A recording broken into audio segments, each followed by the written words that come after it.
हे अविनाशी परम प्रकाशी, हे निर्गुण निरंकार, नित्य सनातन आदि अनादि सृष्टि के आधार। जब ये धरती अंबर न थे और न था संसार, तब तू ही था तू ही रहेगा आगे भी करतार। कायम दायम रहने वाला अजर अमर दातार, क्या गाएगा कोई तेरी महिमा अपरंपार। तेरा रुतबा सबसे ऊंचा जग के सृजनहार। नमस्कार हरिदेव है करता तुझको बारंबार। नमस्कार हरिदेव है करता तुझको बारंबार। एक तू ही निरंकार। सदगुरु की साजी नवाजी। प्यारी प्यारी साध संगत जी, प्यार से कहिए जी धन निरंकार जी। साधु संगत जी, इस तीव्र धूप में, कड़ाके की गर्मी में जो भी संत महापुरुष यहाँ पर उपस्थित होकर सत्संग का आनंद ले रहे हैं, और जो महापुरुष बहनें नहीं आ पाए, उन सब के लिए हम निराकार दातार परमपिता परमात्मा से हमेशा भले की कामना करेंगे कि हे निराकार परमात्मा, ये सारा संसार आपने बनाया है, सभी पर अपनी जो है करुणा दया कृपया हमेशा बरसाते रहना, ताकि आपकी बनाई हुई दुनिया युगों युगों तक ऐसे ही चलती रहे। साध संगत जी, संतों ने बताया कि मानव तन अनमोल है, मिले ही न बारंबार। आज जो फल पक के भूई गिरे, बहुरी न लागे डार। साध संगत जी, यहाँ विचार करने के लिए हम इकट्ठा होते हैं। हम विचार करें कि आखिरकार ये मानव तन किस लिए मिला। सबसे उत्तम मानव तन बताया गया। 84 लाख जोनियों में भटकते भटकते कहीं जाकर के इस निराकार परमात्मा ने कृपा करके और ये नर्तन दिया है। तो जिस मकसद से दिया है, उस मकसद को हम पहले पूरा करें, क्योंकि साध संगत जी, अगर उस काम को हम नहीं करते हैं तो फिर हमारा मानव तन पाना व्यर्थ चला जाएगा। संतों महापुरुषों ने बताया वाणी में कि ईश्वर अंश जीव अविनाशी, चेतन अमल सहज सुख राशि। साधन धाम मोक्ष कर द्वारा, पाई न जे परलोक समारा। साध संगत जी, 2 प्रकार की दुनिया बताई गई, जिसमें एक का नाम लोक और दूसरे का परलोक। तो साध संगत जी, जिसमें परम आनंद मिलता है वो परलोक है। तो परम आनंद प्राप्त करने के लिए हमें सदगुरु के समीप आना होता है। आज ये पूरा संसार अपने अपने हिसाब से भक्ति कर रहा है। संतों महापुरुषों ने बताया कि मन के कहने पर निज बुद्धि उल्टी राह लगा बैठी, और भांति भांति के प्रतिमा गढ़ के कई भगवान बना बैठी। हम अपने हाथों से जिन मूर्तियों को बनाते हैं, जिस फोटो को हम सजाते हैं, उसके साथ हमारा इतना प्रेम होता है, इतना प्रीत होता है कि जिसकी कोई सीमा नहीं। लेकिन साध संगत जी, आज संसार में दास देख रहा है कि जो परमात्मा ने अपने हाथों से मूर्ति बनाई और खुद इसमें बैठा, तो इस मूर्ति से हम नफरत करना शुरू कर दिए, झगड़ा करना शुरू कर दिए, केस फौजदारी करना शुरू कर दिए। तो इसी झगड़े को मिटाने के लिए सदगुरु जो है निराकार रूप होते हुए भी साकार चोला धारण करके आता है बार बार इस जग में, कि हम अपने भक्तों को, सिर्फ भक्तों के लिए आता है। साध संगत जी कहते हैं महापुरुष की सदगुरु आता है इस जग में सुखिया करने कुल संसार। सदगुरु आता है इस जग में केवल करने परोपकार। कोई भी सदगुरु जितने भी आए हैं संसार में, कोई भी अपने लिए नहीं जिया साध संगत जी, सिर्फ दूसरों के भले के लिए अपना जीवन कुर्बान करते चले गए। अभी संत महापुरुषों के बीच में दास एक शब्द सुना, कुर्बानी। कुर्बानी साध संगत जी किसकी दी गई? तो कुर्बानी सदगुरुओं ने अपनी दी, और अपने इस तन की कुर्बानी दे करके और एक जो है शिक्षा दी हम लोगों को कि साध संगत जी बात को समझ जाइए, क्योंकि समय जो जा रहा है आएगा नहीं। संतों ने एक बात बताई कि समय गया फिर हाथ ना आए, अंत समय पछताएगा, यम का जब संदेशा आए नैनो नीर बहाएगा। साध संगत जी हमारे जीवन में सदगुरु आया है, और सदगुरु सिर्फ यही चाहता है कि आप अपने संसार के जितने भी भौतिक कार्य हैं उनको करते हुए और इस निराकार की भी भक्ति कर लें। तुलसी बाबा भी बताए रामायण में कि एक घड़ी यादों में पुनियाद, और तुलसी संगत साध की कटे कोटि अपराध। हमारे जीवन में बहुत सारी ऐसी घटनाएं हुई जिसको हम नहीं जानते थे। अभी बहन जी ने एक गीत बड़ा ही अच्छा गाया कि राम रहले समनवा देखत ना रहनी। राम सामने थे, कौन से राम थे? ये भी जिक्र आता है कि एक राम दशरथ का बेटा, एक राम घट घट में लेटा, एक राम का सकल पसारा, एक राम इस जग से न्यारा। साध संगत जी यहाँ पर 4 राम की बात होने आ गई, तो सदगुरु ने बताया कि ये चारों राम कोई और नहीं है, ये एक ही है साध संगत जी, जो हर घट में बैठा हुआ है, जो बोल रहा है, जो चारों तरफ फैला हुआ है। हर व्यापक सर्वत्र समाना, प्रेम से प्रकट हो ही मैं जाना। इसको आप जहां भी बिना सदगुरु के इसको कोई पा नहीं सकता। जब तक हमारे जीवन में सदगुरु का आगमन नहीं होगा तब तक हम इस रमे राम का दर्शन नहीं कर पाते हैं। गुरु तो हमारे जीवन में बहुत आए, जैसे कि जब हम माँ के गर्भ में थे तो उस समय परमात्मा से हमने चिरौरी किया, विनती किया, रिक्वेस्ट किया कि अब प्रभु कृपा करहु यही भांति, और सब तज भजन करहु दिन राति। हे परमात्मा, हे ईश्वर, हे भगवान, हमको इस अंधेरी कोठरी से बाहर निकालिए। मैं जब आपके बनाई हुई दुनिया में जाऊंगा तो सिर्फ आपका, जब आपकी दुनिया में जाऊंगा तो सिर्फ आप ही का नाम का स्मरण करूंगा, आपको हमेशा याद रखूंगा, आपके भजन को गाऊंगा। तो साध संगत जी वादा तो हम करके चले आए, लेकिन जब इस संसार में आए तो ये तो रंग बिरंग की दुनिया परमात्मा ने बनाई है।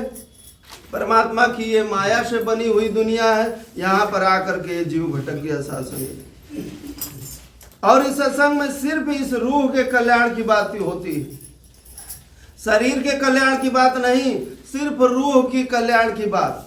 क्योंकि सदगुरु यही चाहता है कि जितने भी संसार में मनुष्य रूपी चोला पा करके जो भी जीव आया है, ये परमात्मा को, ईश्वर को, अल्लाह को, गॉड को, वाहेगुरु को जान ले और पहचान ले। भक्ति तो कर ही रहा है, लेकिन अगर जान करके भक्ति करेगा तो उसका जो है जन्म सफल हो जाएगा। क्योंकि ये जो साधन मिला हुआ है शरीर रूपी, ये साधन सिर्फ इसलिए मिला है कि आत्मा जो है इसी साधन पर सवार होकर के और परमात्मा को जानती है। साध संगत जी परमात्मा तक जाती है। ये जो हमारा जीवन एक सफर है, जीवन एक सफर है बंदे। तो साध संगत जी जिस काम के लिए हम आए थे हरिभजन को ओटन लगे कपास।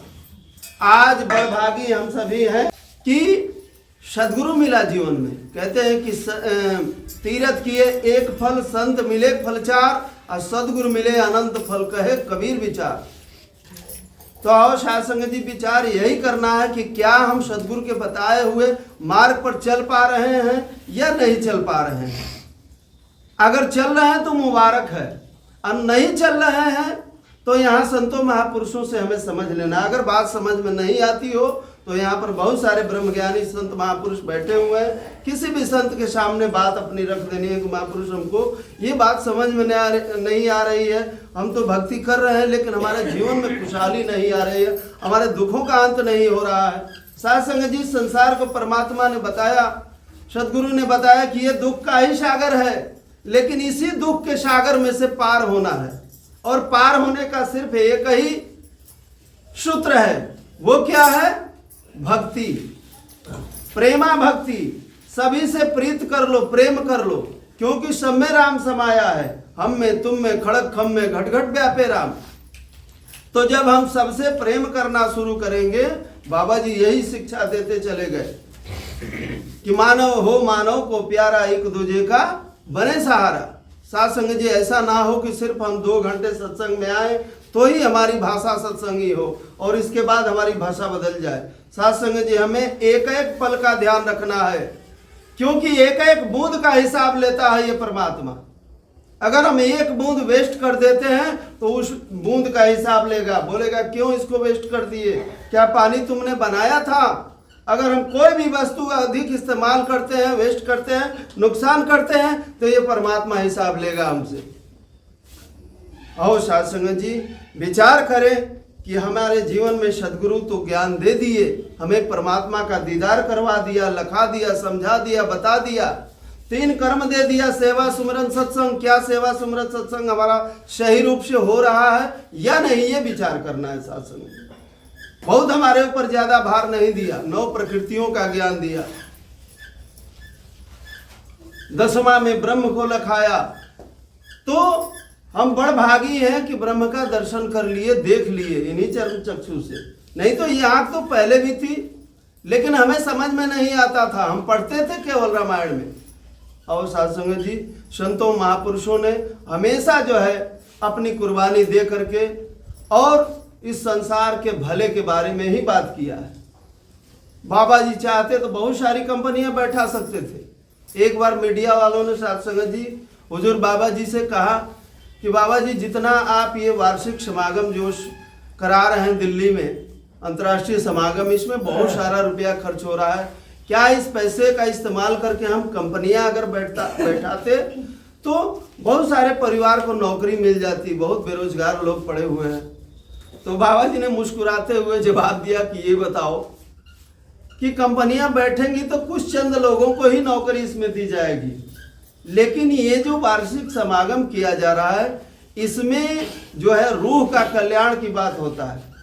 ये जो आत्मा है, परमात्मा रूपी आत्मा जो शरीर में विराजमान है, इस आत्मा के कल्याण कैसे होगा बताओ। कंपनियां अगर खुल जाएंगी, नौकरी करोगे, पैसा कमाओगे, तुम्हारी भौतिक वस्तुएं तो इकट्ठा हो जाएंगी, एसी लगवा लोगे, मकान बनवा लोगे, शादी विवाह बेटा बेटी के अच्छे घराने में कर लोगे, लेकिन साथ संगत जी विचार ये करना है कि क्या पैसों से हमारा सब कुछ सारा काम होगा? नहीं साथ संगत जी, पैसा हमारे जीवन में जरूरी है, लेकिन हर काम पैसा से नहीं होता है। और साथ संगत जी यही विचार करना है कि सदगुरु ने हमें क्या सिखलाया, और सदगुरु हमें सबको बनाया प्रचारक कि क्या आप ज्ञान लेकर के सदगुरु के बताए हुए मार्ग पर चल रहे हैं, उनका नाम रोशन हो रहा है कि आपका नाम। एक बार जो है साथ संगत जी दास बताएगा कि यहीं उजियार में एक वार्षिक समागम लगा हुआ था एक परिवार में, वहाँ पर कुशीनगर जोन से जोनल साहब आए हुए थे। जैसे ही संगत समाप्त हुई, ज्ञानवान देने के बाद जो है हम लोग बैठे एक जगह लंगर प्रसाद के लिए, वहाँ पर आपस में जिक्र होने लगा। उन्होंने कहा कि ये बताइए कि आप लोग बहुत जो है सुरीले अंदाज में गीत गा लेते हैं, क्या इससे गुरु का प्रचार होता है? साथ संगत जी सभी लोग जो है जितने भी महात्मा बैठे थे, गीतकार या विचारक, सभी लोग जो है ज्ञान प्रचारक के चेहरे की तरफ जो है रुक करके और देख रहे हैं। किसी के समझ में नहीं आ रहा था कि हम लोग क्या कहें। उन्होंने फरमाया कि ये बताइए क्या आप विचार अच्छा देते हैं तो इससे क्या गुरु का प्रचार हो जाता है? साथ संगत जी उन्होंने बताया कि देखिए इससे प्रचार हमारा आपका होता है। गुरु का प्रचार कब होगा, निरंकारी मिशन का प्रचार कब होगा? तो उसके लिए कर्म करना पड़ेगा। कौन सा कर्म? जैसे कि बाबा जी ने बताया कि ज्ञान कर्म में ढल जाए तब जीवन का श्रृंगार बने। यानी जो हम ज्ञान लिए हैं, जो हमें सिखलाई दी जा रही है, ये हमारे कर्मों में आ जाए। जब हम अपने गांव जाएं, अपने मोहल्ले में जाएं, अपने परिवार में जाएं, तो जो यहाँ शब्द हम मीठे मीठे बोल रहे हैं, ये मीठा शब्द हमें परिवार में इस्तेमाल करना है। हमारे माता पिता हैं, हमारे भाई बंधु हैं, हमारे बेटा बेटी पत्नी सभी हैं, सबके साथ ऐसा व्यवहार करना है। साथ संगत जी घर में जाने के बाद हम हिचकिचाने लगते हैं कि पत्नी को हम क्यों धन्य अंकार करें, ये तो मेरी वाइफ है। साथ संगत जी ऐसा नहीं करना है, क्योंकि ये तो सब में बैठा हुआ है। एक नूर है सबके अंदर, नर हो चाहे नारी, ब्राह्मण क्षत्रिय वैश्य हरिजन एक की खलकत सारी। ये तो एक ही का सारा कुछ दिखाई दे रहा है, सब है। तो जब हर जगह यही है, जिधर देखता हूं उधर तू ही तू है, हर शय में जलवा तेरा हूबहू है। तो जब सेम सेम दिखाई दे रहा है तो फिर भेद क्या करना। और साध संगत जी यही विचार करना है कि जब हमारे जब कर्म अच्छे होंगे तब जाकर के गुरु का प्रचार होगा, मिशन का प्रचार होगा। जैसे कि 36 वर्षों ने हुजूर बाबा जी ने अपना पूरा जीवन इसी सत्य के प्रचार के लिए अपना जीवन कुर्बान किया। कुर्बानी इसी को कहते हैं कि एक को जानकर, एक को मानकर, एक को हो जाना। बहुत सारे महापुरुष कहते हैं कि क्या हर बात सदगुरु की मानी जाएगी। बहुत पहले एक बार जिक्र हुआ था, संतों महापुरुषों के बीच में दास बैठा हुआ था, तो मैंने कहा कि ये बताइए कि अगर हर बात सदगुरु की नहीं मानी जाएगी तो क्या हम लोग आपस में ही बात करेंगे। बात करने से तो प्रचार होगा नहीं। साध संगत जी सदगुरु तो यही चाहता है, एक एक वचन हमारे कल्याण के लिए ही कर रहा है। जैसे कि आप लोग जानते होंगे भली भांति कि एक बार कोई शिष्य बनने के लिए कबीर साहब के दरबार में गया, तो कबीर साहब से कहा कि कबीर साहब हमको अपना शिष्य बना लीजिए। उन्होंने कहा कि ठीक है बना लूंगा। ऐसे करते करते कई बार हो गया, तो जब जिद कर बैठा कि नहीं अब मैं बार बार आ रहा हूं और आप मुझे अपना चेला नहीं बना रहे हैं, शिष्य नहीं बना रहे हैं, तो उन्होंने एक इशारा किया, कहा कि लोई को जब आवाज दिए तो लोई आकर के कही कि कहिए प्रभु क्या कह रहे हैं। तो उन्होंने फरमाया कि एक काम करो, जाओ दिया जला करके लाओ। सत्संग जी लोई ने यह नहीं पूछा कि दिन में दिया क्यों जलवा रहे हैं, उसने तर्क नहीं किया और ना ही तो कोई टिप्पा टिप्पणी की। हम तो टिप्पणी कर बैठते हैं। सत्संग जी तुरंत जो है गई और दिया जला करके ला के रख दी। अब सदगुरु उनका जानता है कि वो क्या करेंगे। और सत्संग जी वहां पर जब वो शिष्य बनने के लिए जो व्यक्ति खड़ा था वो कहा कि साहब ये क्या कर रहे हैं, पूरा उजाला है फिर भी आप दिया जलवा रहे हैं। तो उन्होंने कहा कि शिष्य बनना है तो यही करना पड़ेगा, ये तुम्हारे लिए किया गया है। कि शिष्य उसी को बनाया जाता है जो वचन माने। और निरंकारी मिशन में भी यही बात आती है कि वचन मानना भक्ति है। लेकिन साध संगत जी कहीं ना कहीं हम अपनी चतुराई लगाने लगते हैं। कोई महापुरुष अगर बोल देता है, भूल चूक से कोई शब्द निकल जाता है, तो वैसे तो सभी महापुरुष माफी मांगते हैं कि कोई अनुचित शब्द निकला हो तो दास को क्षमा कीजिएगा। फिर भी जो है हमारा मन नहीं मानता है, क्योंकि ये मन जो है बंदर है। कबीर साहब इस मन को बंदर बताए। एक वाणी आती है कि एक अचरज हम ऐसा देखा, बंदर दूहे गाय और दूधवा दूह के अपने पिए घी बनारस। तो ये कबीर साहब की ऐसी ऐसी बातें हैं, ऐसी ऐसी वाणियां हैं कि हम समझ नहीं पाते हैं। लेकिन साथ संगत जी जब गहराई में जाएंगे, संतों के संपर्क में आएंगे, तो ये एक एक वचन को जो है खोल करके रख देंगे। जैसे हमारे बीच में यहाँ पर एक से एक जानकार और ज्ञानवान महात्मा बैठे हुए हैं कि कोई भी ऐसा शब्द नहीं है जिसको खोल करके न बता पाए। और साथ संगत जी बड़ी कृपा है, सदगुरु की ऐसी रहमत है कि आज इस कड़ाके की धूप में भी हम यहाँ पर इकट्ठा होकर के और रमे राम का चर्चा कर ले रहे हैं। नहीं तो देखिए आज कोई एसी में है, कोई कूलर में है और यहाँ पर तो कोई व्यवस्था नहीं है। ये प्राकृतिक हवा जो चल रही है इसी में हम संतोष। तो ये संतोष करना सिखाता है, श्रद्धा सिखाता है, सबर करना सिखाता है। जिसके अंदर श्रद्धा, सबर, संतोष आ गया वही मानव कहलाने का अधिकारी है। और साथ संगत जी हम अपने में झांके, जितना हम बाहर की दुनिया में अपनी नजर को दौड़ाते हैं, उतना अगर अपने अंदर की दुनिया में नजर दौड़ाना शुरू कर दें तो हमारा जीव कल्याण के रास्ते पर चल देगा और इस जीव का कल्याण वास्तव में हो जाएगा। शासन में तो आओ साध संगत जी, बहुत सारे ऐसे निरंकारी मंडल से आदेश आ रहे हैं जिनका हम पालन करेंगे तो हमारा जीवन वास्तव में सुंदर होगा। हमारे जीवन में सुख, शांति, समृद्धि आएगी, प्रेम, नम्रता, सहनशीलता, ये सब जितने भी गहने सदगुरु ने दिया है, इन सभी गहनों का हमें इस्तेमाल करना है। और जब इन सभी गहनों का हम इस्तेमाल करेंगे तो जिधर भी जाएंगे उधर जय जयकार होगी। तो जब हम गुरु का प्रचार करेंगे तो मेरा भी प्रचार होगा। और साध संगत जी, एक बार की बात दास और बताएगा आपसे कि शिवरी का जिक्र आता है। शिवरी आज पूरे संसार में इतिहास बना हुआ है। शिवरी क्यों महान है साध संगत? शिवरी की कुर्बानी है। उसने अपने पूरे जीवन में शादी ही नहीं की। क्यों नहीं की? साध संगत विचार यही करना, क्यों नहीं की? जब उसकी शादी का समय, तिथि, दिन, तारीख पक्की की गई तो शिवरी ने नजर दौड़ा कर देखा तो बहुत सारे सुअर जो जीव हैं उनको लाया गया था। अपनी माता से पूछी कि माँ ये बताओ कि ये जितने भी सुअर इतनी ज्यादा मंगाए गए, किस लिए मंगाए गए?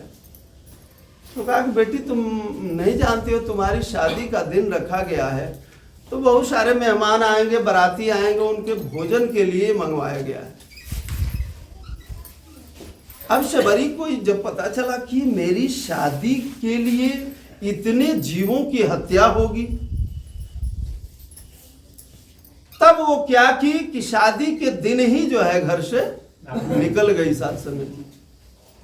और आप लोग अच्छी तरह से जानते हैं कि जब घर से कोई लड़की कुंवारी निकल जाती है तो उसके माता पिता पर क्या गुजरती है। और साध संगत जी, जब ऐसा काम वो कर दी, चली गई जंगल में। और किस जंगल में पहुंची? जहां मतंग ऋषि रहते थे। अपने कुछ भक्तों को, साधु संतों को लेकर के मतंग ऋषि उस जंगल में रहते थे, उधर ही चली गई। साध संगत जी, इधर पूरा शोर हो गया कि शिवरी भाग गई, घर से भाग गई।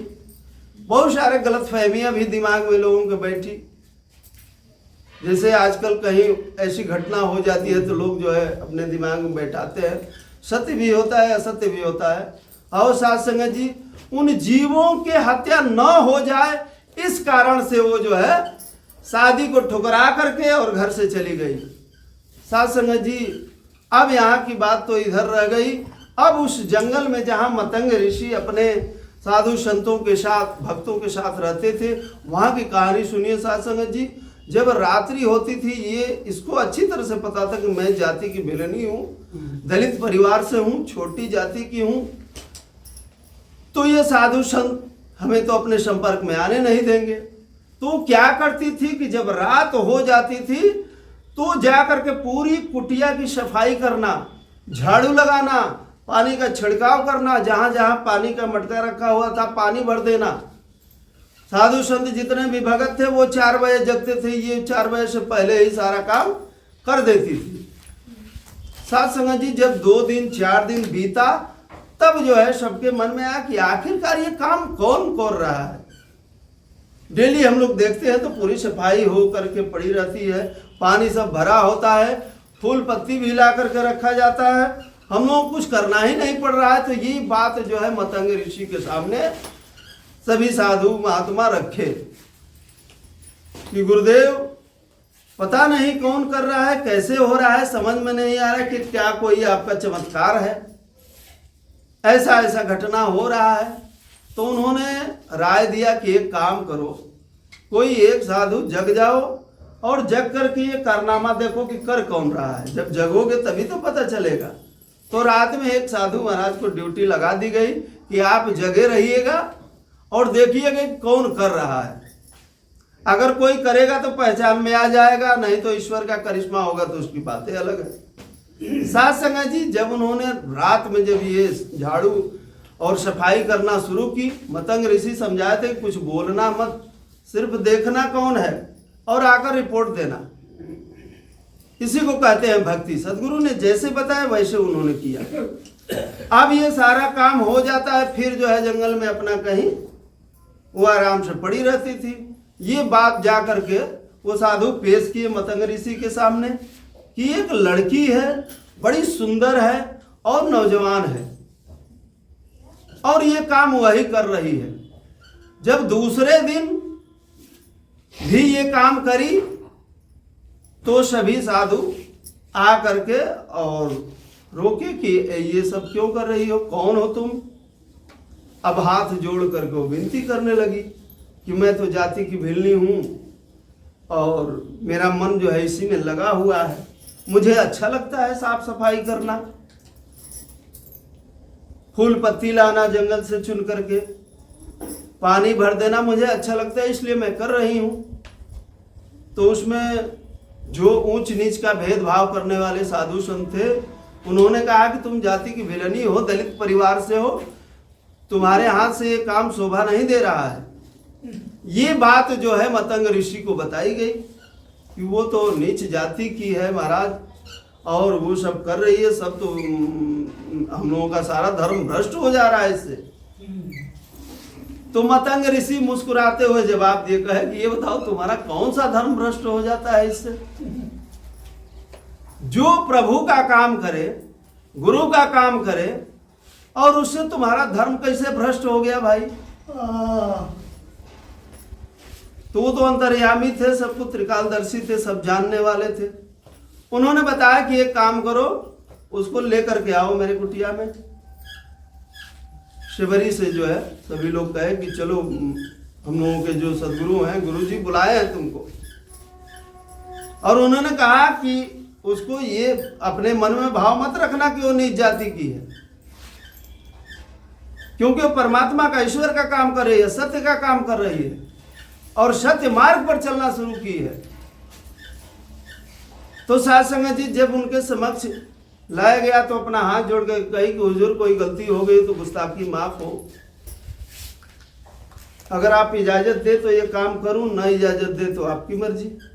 तो उन्होंने कहा कि ना ना शिवरी, तुम कोई भी मन में ऐसा विकार मत लाना, जिनके मन में विकार है उसके मन में रहने दो, तुम अपने मन में ऐसे ही श्रद्धा बना कर रखना, मैं तुम्हें अपना शिष्य कबूल करता हूं। आज से तुम इस कुटिया की जो है देख रेख करोगे, कहीं छिप कर रहने की जरूरत नहीं है। तुम्हारे लिए एक जो है झोपड़ी बना दी जाएगी, तुम आराम से उस झोपड़ी में रहना, सेवा करना। यहाँ साध संगत जी धीरे धीरे जो है वहाँ के एक एक साधु संत वहाँ से अपना, जिनके मनों में ऊंच नीच का भाव था, वहाँ से चलते चले गए। अंत में मतंग ऋषि बचे, वो भी वृद्ध हो चुके थे। एक बार ऐसा हुआ कि मतंग ऋषि ने बुलाया, कहा कि शिवरी एक काम करो, तुम जिस मकसद से ये मानव तन पाई हो, मकसद तुम्हारा पूरा होगा। तुम प्रत्यक्ष रूप से भगवान का दर्शन करोगी और इसी जगह पर करोगी, कहीं जाना मत, क्योंकि अब मैं शरीर त्यागने वाला हूं। और घबराना मत, क्योंकि ये संसार जो है किसी को भक्ति करने देता नहीं है, हमेशा ये रोड़ा खड़ा करते हैं। इन संसार वालों की बात में आओगी तो तुम्हारी भक्ति रुक जाएगी, ब्रेक लग जाएगा। तो किसी की बात मत मानना, यहीं पर जो है आसन बना करके बैठी रहना, और यहीं पर जो है परमात्मा साकार चोला धारण करके तुमसे मिलने के लिए आएंगे। साध संगत जी उनको सब कुछ मालूम था। अब जो है शरीर जब उन्होंने छोड़ा तो पहले से बताया था कि मेरी यहीं पर समाधि बना देना।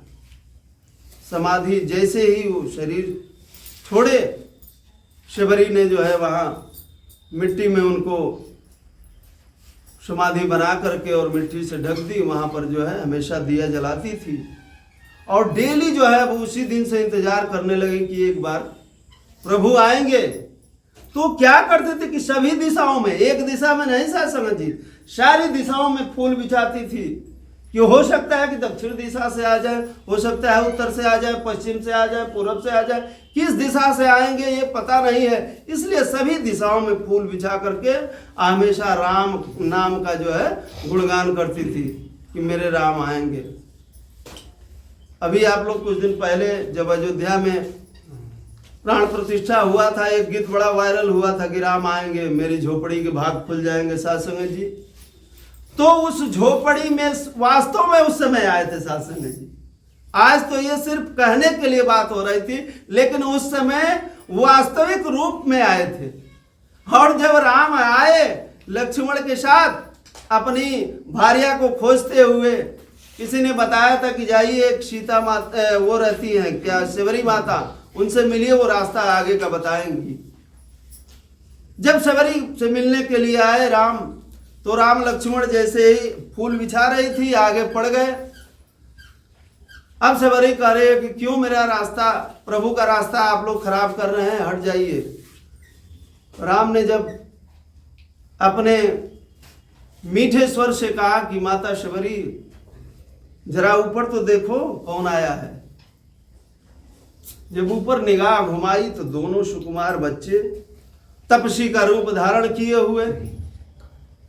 अब जो है शबरी हाथ जोड़ करके पूछ रहे हैं कि आप लोग कौन हैं। तो श्री रामचंद्र जी ने कहा कि मैं हूं राम। अब साध संगत जी जैसे ही उसके कान में आवाज गई कि मैं हूं राम, उसके आंखों से आंसू की धारा इतनी तेज फूटी, साध संगत जी बर्दाश्त नहीं कोई कर पाएगा। साध संगत जी रोने लगी। राम ने इशारा किया, ये बताओ कि ऐसे ही रोती और रुलाती रहोगी, क्या मुझे बैठाओगी, मुझे बड़ी भूख लगी है। साध संगत जी और साध संगत जी उस समय का दृश्य कैसा होगा। कहती है कि आइए प्रभु आइए, मैंने आपके लिए बहुत सारे बेर चुन के रखा है, मीठे मीठे। ले जाकर के अपनी झोपड़ी में कुश की चटाई बिछाती है, बैठाती है वहां पर, और अपने हाथों से एक एक बेर को चेक करके रखी है। खट्टे बेर जब मिलते थे उसको फेंक देती थी, मीठा बेर चुन के रख